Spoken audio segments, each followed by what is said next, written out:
Hello, my name is Austin Habish, the founder of Think Catholic, and you're listening to the Summa podcast, where we study St. Thomas Aquinas' Summa Theologiae in a way simple and insightful for anyone to understand. The Summa podcast is brought to you by Think Catholic. Taking 2 questions of the Summa a day, we'll seek to summarize St. Thomas's responses, discovering the brilliance of Aquinas and his Catholic faith. This is day 218, so let's get started. We're covering today questions 11 and 12 of the Tertia Pars, that is, of the knowledge imprinted or infused in the soul of Christ, and of the acquired or empirical knowledge of Christ's soul. The translation that I always use in these podcasts is the one generously provided to me by Ave Maria Press, the 5 volume set translated by the Fathers of the English Dominican province, which you can now get at a discounted price from Ave Maria Press's site by typing in the code Summa 10, and so here we go. Article 1, whether by this imprinted or infused knowledge Christ knew all things. As it is written in Isaiah, the Spirit of the Lord shall rest upon him, the Spirit of wisdom and understanding, the Spirit of counsel, the Spirit of knowledge, and the fear of the Lord. By these gifts, man is amiable to the action of the Holy Spirit to receive infused knowledge of divine things, which is wisdom, or immaterial created things, understanding, or knowledge of conclusions, which is science, or sometimes is called knowledge, and of practical things, which is counsel. And since this list we have given is jointly exhaustive when it comes to the categories of knowledge, and since the Son of God, as being closest to grace, had the fullness of these gifts, then through these divine gifts and the infused knowledge which comes through them, we can say that Christ did know all things. Article 2, whether Christ could use this knowledge by turning to phantasms. This is how we, men and women, are able to think in this life. We must have recourse to the phantasms, meaning even though one may already know what a dog is, still at any moment one would like to think about dogs, about something they already know. They will either have to imagine a mental picture of a dog or a mental word which represents dogs. Now Christ, by knowing substances which are inherently immaterial, through the gift of understanding, in knowing angels which are not material, and therefore don't have a material existence from which one could abstract their form from, since Christ is able to think about angels as they are, he had to be able to use knowledge without having recourse to the phantasms, which is our response to this article. Article 3, whether this knowledge is collative. Christ's knowledge could be discursive or collative by moving from one point to another, moving from a known effect to its cause, or from premises to conclusions. He could do this because humans can do this. Yet according to his infused knowledge, such knowledge would not have been discursive, for this kind of knowledge is proper to the angels. It's more piercing. Angels don't reason down a syllogism. They see the conclusion in the first premise. Yet since again Christ was human, is human, according to his human faculties, his knowledge could work discursively, as we see in Scripture where Jesus reasons with Peter, as it's written in Matthew 19. When they came to Capernaum, the collectors of the half-shekel tax went up to Peter and said, "Does not your teacher pay the tax?" He said, "Yes." And when he came home, Jesus spoke to him first, saying, "What do you think, Simon? From whom do kings of the earth take toil or tribute? From their sons or from others?" And when he said from others, Jesus said to him, "Then the sons are free." Article 4, whether in Christ this knowledge was greater than the knowledge of the angels.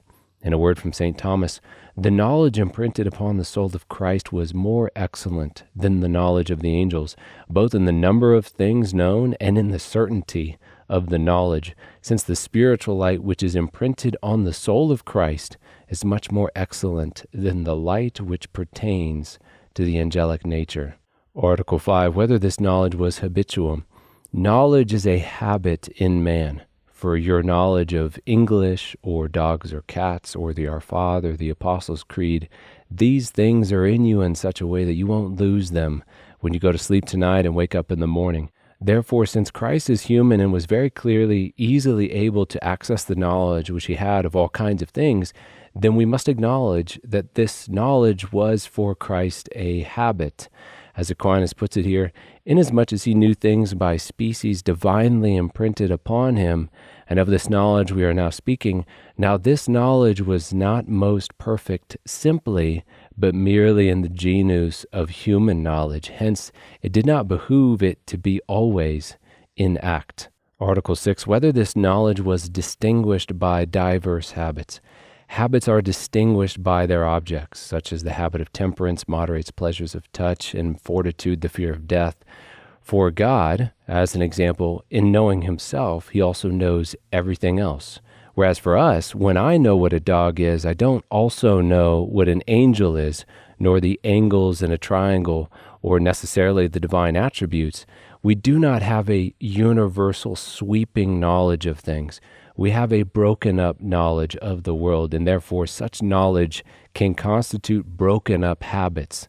As Aquinas put it at the beginning of our question, the knowledge of all divine things belongs to wisdom, the knowledge of all immaterial things to understanding, the knowledge of all conclusions to knowledge or science, the knowledge of all practical things to counsel. This is how knowledge is diversified in man, and since Jesus Christ has a human nature, St. Thomas concludes, hence the knowledge imprinted on Christ's soul was distinguished by different habits. We move then to question 12 of the acquired or empirical knowledge of Christ's soul. Article 1, whether Christ knew all things by this acquired or empirical knowledge. And it seems what is meant by all things here would be all created sensible essences, or St. Thomas puts it, all such as are knowable by the light of man's active intellect. And this is actually a fascinating article. At first glance, we would think the answer to this article would be in the negative. For to have abstracted knowledge of a thing, one has to first encounter that thing with one's senses. Yet surely Jesus did not encounter every single kind of plant or animal during his time on earth. Yet as St. Thomas tells us here, the knowledge of things may be acquired not merely by experiencing the things themselves, but by experiencing other things. Since by virtue of the light of the active intellect, man can go on to understand effects from causes and causes from effects. Therefore Christ, though he did not experience all things, came to the knowledge of all things from what he did experience. Which is wild to think about, that the God-man could reason out the rest of material creation from what limited aspects of creation were present to his senses during his earthly life. Article 2, whether Christ advanced in acquired or empirical knowledge. As it is written in Scripture, speaking of the child Jesus, this is from Luke 2, and Jesus increased in wisdom and in stature and in favor with God and man. And the way Jesus could advance in acquired or empirical knowledge would be through ongoing abstraction. So though he already knew all things by infused knowledge as well as acquired knowledge, and in the manner we discussed in our last article, whenever he encountered a new creature with his exterior senses, he could then abstract anew the essence of that created thing.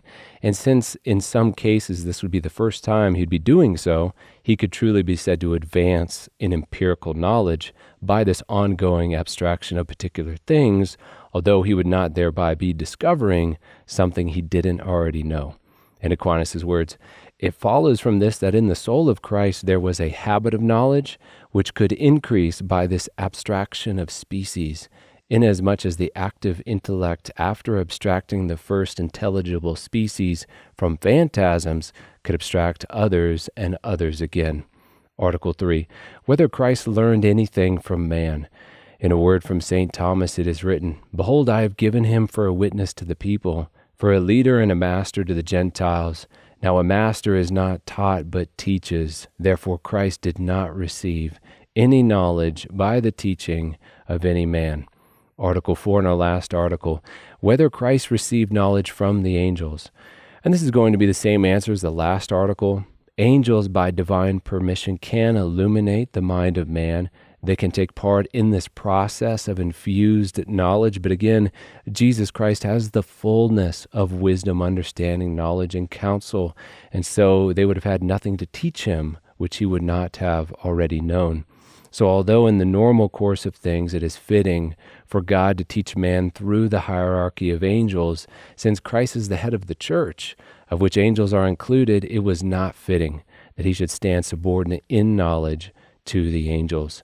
which brings us to the close of another episode. We have just finished covering questions 11 and 12 of the tertia pars, that is, of the knowledge imprinted or infused in the soul of Christ and of the acquired or empirical knowledge of Christ's soul.